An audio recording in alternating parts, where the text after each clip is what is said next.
Mi nombre es Dr. Marcus Ashford y soy el arqueólogo que descubrió la verdad más peligrosa en la historia del cristianismo. Hubo un 13º apóstol y la iglesia primitiva lo borró completamente de la historia. No por accidente, por diseño, porque lo que este apóstol enseñaba era demasiado radical, demasiado peligroso, demasiado amenazante para el poder que estaban construyendo. Y cuando descubrí quién era este apóstol, entendí exactamente por qué tuvieron que borrarlo de la existencia. Todo comenzó en septiembre de 2024, en las ruinas de una antigua comunidad cristiana en Siria. Llevábamos meses excavando lo que creíamos era simplemente otro monasterio del siglo I, pero entonces encontramos la cámara sellada, una habitación completa, tapiada deliberadamente, escondida detrás de paredes falsas, como si alguien hubiera querido asegurarse de que nunca fuera encontrada. Dentro de esa cámara había algo extraordinario: 27 rollos de papiro, perfectamente preservados en jarras de cerámica selladas. Y cuando comenzamos a traducirlos, nos dimos cuenta de que habíamos encontrado algo que cambiaría todo lo que sabíamos sobre los orígenes del cristianismo. Eran las enseñanzas completas, las cartas, los sermones y la historia de vida de alguien llamado Tamar de Magdala. Y según estos textos, Tamar no era solo un seguidor de Jesús. Era uno de los 12 originales, el 13º apóstol que la historia olvidó. Pero aquí está la parte que hizo que mis manos temblaran cuando lo leí por primera vez. Tamar no era hombre, era mujer, una mujer samaritana, doblemente impura según las leyes judías de la época. Y según estos textos, era la apóstol más cercana a Jesús después de Pedro. Mi asistente, la doctora Miriam Cohen, leyó el primer rollo conmigo. Cuando terminamos, se sentó en silencio durante 10 minutos completos antes de hablar. Si esto es real, dijo finalmente, significa que la iglesia primitiva deliberadamente borró a una mujer de la historia, no solo cualquier mujer, una de las líderes fundadoras del cristianismo. ¿Crees que es real?, pregunté. Los textos datan del año 60 d.C. aproximadamente, contemporáneos a las cartas de Pablo. La caligrafía es consistente con otros manuscritos del período. El arameo es auténtico. Los detalles históricos son precisos. Ella me miró directamente. Quiero que sea falso, pero todo indica que es real. Pasamos las siguientes 6 semanas traduciendo todos los 27 rollos, y lo que emergió fue la historia más extraordinaria y perturbadora que jamás había encontrado. Esta es la historia de Tamar de Magdala, la 13ª apóstol, la que fue borrada. El primer rollo era autobiográfico, escrito en primera persona por la propia Tamar. Comenzaba así: yo, Tamar, hija de Elías de Magdala, escribo esto para que la verdad sea conocida, porque sé que hay aquellos entre nuestros hermanos que desean que mi voz sea silenciada, que desean que mi nombre sea olvidado, que desean que las mujeres permanezcan en silencio en las iglesias, como si Dios solo hablara a través de hombres. Pero yo estuve ahí, yo caminé con el Maestro, yo escuché sus enseñanzas, y él nunca me dijo que guardara silencio. Según el relato de Tamar, ella conoció a Jesús en Samaria, durante el famoso encuentro en el pozo de Jacob. Pero los evangelios canónicos solo mencionan a una mujer samaritana sin nombre. Tamar afirma que ella era esa mujer, y que después de ese encuentro, no simplemente fue y contó a su pueblo como dicen los evangelios, se unió al grupo de discípulos. El maestro me pidió que lo siguiera, escribió. Y cuando Pedro protestó, diciendo que no era apropiado que una mujer, especialmente una samaritana, viajara con ellos, el maestro dijo algo que nunca olvidaré. En el reino de Dios no hay judío ni griego, esclavo ni libre, hombre ni mujer. ¿O acaso crees, Pedro, que Dios solo tiene hijos y no hijas?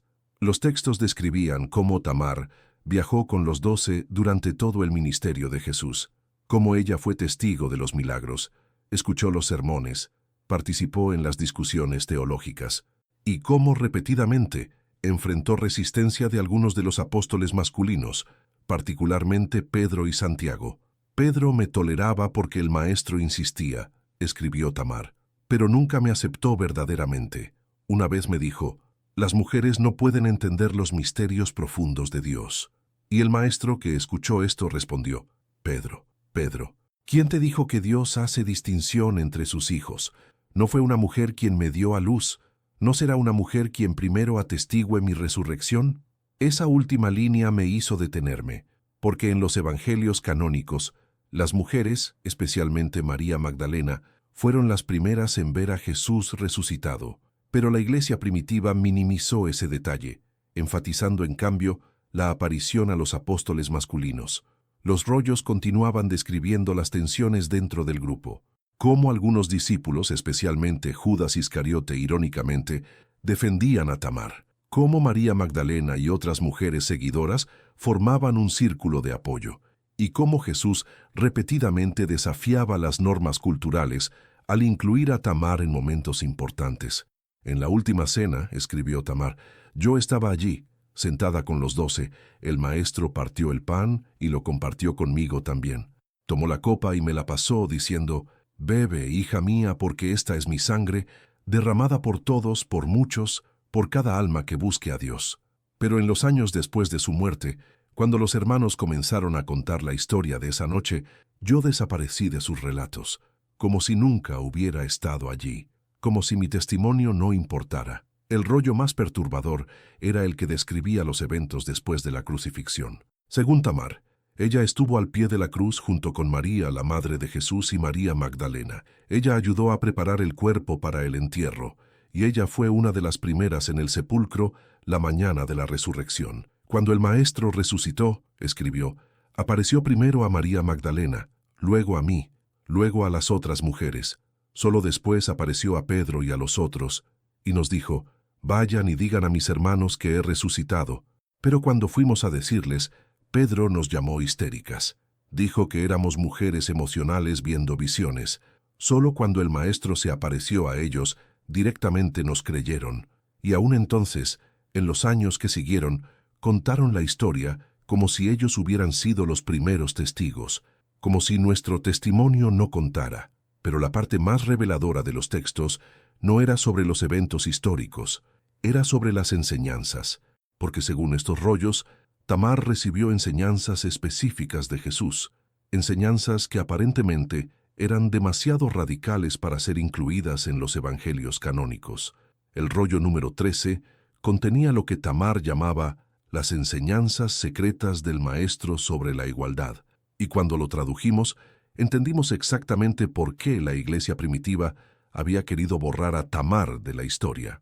El Maestro me enseñó, escribió Tamar, que en el reino de Dios no hay primero ni último, amo ni siervo, hombre ni mujer, que aquellos que buscan poder sobre otros han perdido el camino, que aquellos que silencian las voces de las mujeres están silenciando la voz de Dios, porque Dios habla a través de todos sus hijos e hijas por igual. Me dijo, Tamar, vendrá un tiempo cuando hombres que afirman hablar en mi nombre usarán mi mensaje para controlar y dominar. Dirán que las mujeres deben guardar silencio, que deben someterse, que no pueden liderar ni enseñar. Pero te digo la verdad, estas no son mis palabras.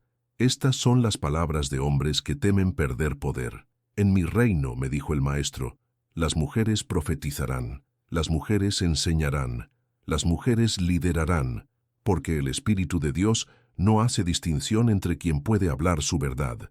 Y cualquiera que te diga que debes guardar silencio porque eres mujer, no me conoce en absoluto. Miriam dejó de traducir y me miró con lágrimas en los ojos. ¿Entiendes lo que esto significa? Si Jesús realmente dijo esto, entonces 2000 años de doctrina sobre el silencio de las mujeres en la iglesia fue construida sobre mentiras, sobre la supresión deliberada de sus verdaderas enseñanzas. Si es real, dije cautelosamente, necesitamos estar seguros antes de publicar algo tan explosivo. Pasamos los siguientes 4 meses verificando todo: datación por carbono, análisis de tinta, comparación lingüística, verificación de detalles históricos. Consultamos con los mejores expertos en textos antiguos de 3 continentes. Todos llegaron a la misma conclusión: auténtico. Los textos fueron escritos en el siglo I, por múltiples autores, pero todos contemporáneos a los eventos que describían, y todos consistentes entre sí y con los detalles históricos conocidos de la época. Es real, dijo finalmente el profesor David Goldman, el principal experto mundial en manuscritos del Nuevo Testamento. No quiero que lo sea, pero es real. Hizo una pausa. y va a causar una guerra. Tenía razón. Cuando publicamos nuestros hallazgos iniciales, sin siquiera revelar el contenido completo de los textos, la reacción fue inmediata y violenta. La Iglesia Católica emitió una declaración rechazando el descubrimiento sin siquiera examinarlo. Denominaciones evangélicas me llamaron hereje. Recibí amenazas de muerte en 3 idiomas diferentes. Dr. Ashford está difundiendo mentiras del diablo, declaró un prominente líder religioso en televisión nacional. No había 13ª apóstol. No había mujeres entre los 12. Esta es un intento satánico de feminizar y destruir el cristianismo. Pero entonces, algo inesperado sucedió. Comenzaron a surgir otros textos. Un monasterio en Etiopía reveló que tenía fragmentos de un evangelio que mencionaba a Tamar la apóstol. Una biblioteca en Turquía encontró una carta del siglo II que hacía referencia a la controversia sobre si las enseñanzas de Tamar debían ser preservadas. Un académico en Egipto recordó haber visto una inscripción en una tumba cristiana primitiva que decía: «Aquí yace Miriam, quien siguió las enseñanzas de Tamar la olvidada». La evidencia comenzó a acumularse. Pequeños fragmentos, referencias oscuras, menciones que habían sido pasadas por alto durante siglos, todas apuntando a lo mismo. Había habido una 13ª apóstol, y su memoria había sido deliberadamente suprimida. No fue accidente, explicó Miriam en una conferencia académica. Fue sistemático. Alguien en la iglesia primitiva tomó la decisión de borrar a Tamar de la historia, y fueron meticulosos al respecto. ¿Por qué?, preguntó alguien en la audiencia. Porque lo que ella enseñaba amenazaba su poder, respondió Miriam. Si las mujeres podían ser apóstoles, si las mujeres podían enseñar y liderar, entonces toda la estructura patriarcal que estaban construyendo se derrumbaría. Así que la borraron, cambiaron las historias, reescribieron los evangelios, y con el tiempo, Tamar simplemente desapareció de la memoria colectiva. El rollo número 18 contenía la explicación más clara de qué había sucedido. Fue escrito por alguien llamado Lucas de Antioquía, aparentemente un discípulo posterior que había conocido a Tamar en sus últimos años. «Estoy escribiendo esto», comenzaba el texto, «porque he sido testigo de una gran injusticia. He visto cómo los líderes de nuestra iglesia, particularmente aquellos en Roma y Jerusalén, están sistemáticamente borrando la historia de Tamar. He escuchado a Pablo escribir que las mujeres deben guardar silencio en las iglesias, contradeciendo directamente lo que el maestro enseñó a Tamar. He visto cómo reescriben los relatos de la última cena, de la resurrección, de los primeros días del movimiento, removiendo toda mención de Tamar y de las otras mujeres líderes. Cuando confronté a Pedro sobre esto, me dijo: «Es necesario. Las iglesias no aceptarán liderazgo femenino. Si queremos que nuestro movimiento crezca, debemos adaptarnos a las costumbres de la época». Le dije que estaba traicionando las enseñanzas del maestro. Él respondió: «Estoy siendo práctico. Tú eres idealista». Pero la practicidad de Pedro está construyendo una iglesia sobre mentiras, y temo que esta mentira perdurará durante siglos, que generaciones futuras nunca sabrán que hubo mujeres líderes desde el principio, que nunca sabrán que el maestro las llamó e igualó. El texto continuaba describiendo cómo Tamar pasó sus últimos años tratando de preservar sus enseñanzas, sabiendo que estaban siendo borradas, cómo estableció comunidades secretas de creyentes que mantenían vivas sus palabras, y cómo finalmente, sabiendo que su tiempo se acababa, ordenó que todos sus escritos fueran sellados y escondidos, esperando un día en que el mundo estuviera listo para escucharlos. «Si estás leyendo esto», escribió Tamar en su último rollo, «significa que ese día finalmente ha llegado. Significa que la humanidad está lista para saber la verdad, que Jesús nunca quiso que las mujeres fueran silenciadas, que Él las llamó, las enseñó, las empoderó, y que aquellos que dicen lo contrario no hablan por Él, hablan por su propio deseo de mantener poder». Cuando publicamos las traducciones completas, el mundo religioso explotó en debate como no se había visto en décadas. Algunas denominaciones abrazaron los textos inmediatamente. «Esto confirma lo que siempre hemos creído», dijeron las iglesias que ya ordenaban mujeres, «que Dios llama a quien Dios quiere, sin importar género». Otras denominaciones los rechazaron violentamente. Falsificación feminista, declararon. Un intento de reescribir la historia para satisfacer agendas políticas modernas. Pero algo extraordinario comenzó a suceder. Mujeres de todo el mundo comenzaron a compartir sus historias. Mujeres que habían sentido el llamado a liderar, a enseñar, a predicar, pero que habían sido silenciadas por sus iglesias. Mujeres que habían sido told que Dios solo hablaba a través de hombres. Mujeres que finalmente tenían evidencia histórica de que eso nunca fue cierto. Durante años me dijeron que no podía ser pastora. Una mujer escribió en las redes sociales que la Biblia era clara sobre que las mujeres debían guardar silencio. Ahora descubro que esa claridad fue construida sobre la supresión deliberada de una apóstol femenina. Todo lo que me enseñaron fue mentira. Las reacciones fueron intensamente personales. Para muchas mujeres, los textos de Tamar no eran solo historia antigua, eran validación, eran liberación, eran permiso para finalmente reclamar su voz. Pero también había resistencia furiosa. Esto destruirá el cristianismo, advertían los conservadores. Si permitimos que las mujeres lideren, estaremos abandonando 2000 años de tradición. Exactamente, respondían los progresistas. 2000 años de tradición construida sobre una mentira. El Vaticano finalmente acordó examinar los textos. Me invitaron a Roma, donde me senté frente a un panel que incluía al Papa mismo. Fue surreal estar en esa habitación ornamentada, hablando sobre una mujer que había sido borrada de la historia precisamente por hombres sentados en habitaciones como esta. Dr. Ashford, comenzó el cardenal Martino, incluso si estos textos son auténticos, no representan solo una perspectiva, una interpretación, representan el testimonio directo de alguien que estuvo allí, respondí. Alguien que caminó con Jesús, que escuchó sus enseñanzas, que fue testigo de su muerte y resurrección. ¿No es ese el tipo de testimonio en el que toda nuestra fe está basada? Pero contradice la tradición, objetó otro cardenal. No, intervino Miriam, quien me acompañaba. Contradice la narrativa que la Iglesia primitiva construyó después de borrar sistemáticamente a las mujeres líderes. Esa es una distinción importante. El Papa, que había estado escuchando en silencio, finalmente habló. Hermana Cohen, ¿qué cree usted que debemos hacer con esta información? Miriam lo miró directamente.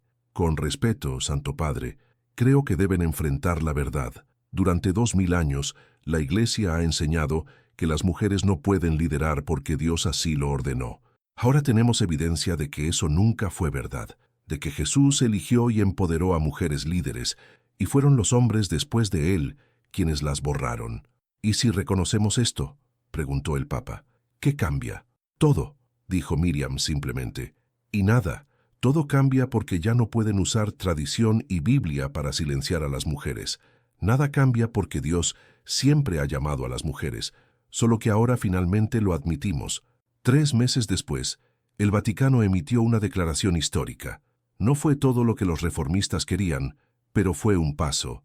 Después de cuidadoso estudio, reconocemos la autenticidad de los textos conocidos como los rollos de Tamar. Si bien mantenemos nuestras estructuras tradicionales de liderazgo, reconocemos que la historia del cristianismo primitivo es más compleja de lo que previamente entendíamos, y que las mujeres jugaron roles de liderazgo más significativos de lo que nuestros textos canónicos sugieren. No fue suficiente para algunos, fue demasiado para otros, pero fue un comienzo. Hoy, 5 años después del descubrimiento, el impacto de los textos de Tamar sigue desarrollándose. Denominaciones que nunca habían ordenado mujeres han comenzado a reconsiderar. Seminarios teológicos han añadido cursos sobre liderazgo femenino en el cristianismo primitivo.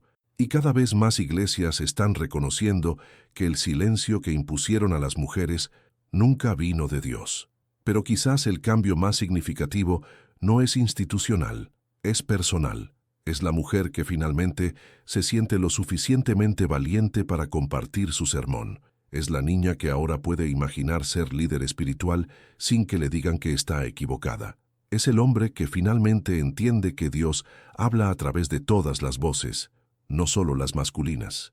Hay un texto en particular de Tamar que leo frecuentemente. Está en el rollo número 20, y creo que captura perfectamente por qué su historia importa.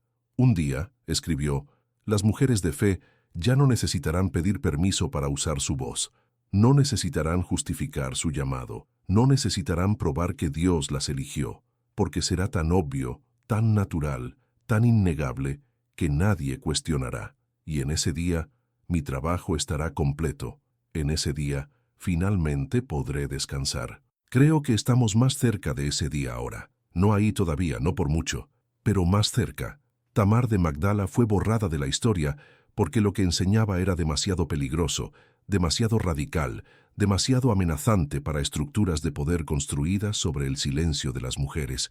Pero la verdad, como ella misma escribió, no puede ser enterrada para siempre, solo puede ser retrasada. Y ahora, 2000 años después, su voz finalmente está siendo escuchada. La 13ª apóstol. La olvidada, la borrada. Ya no.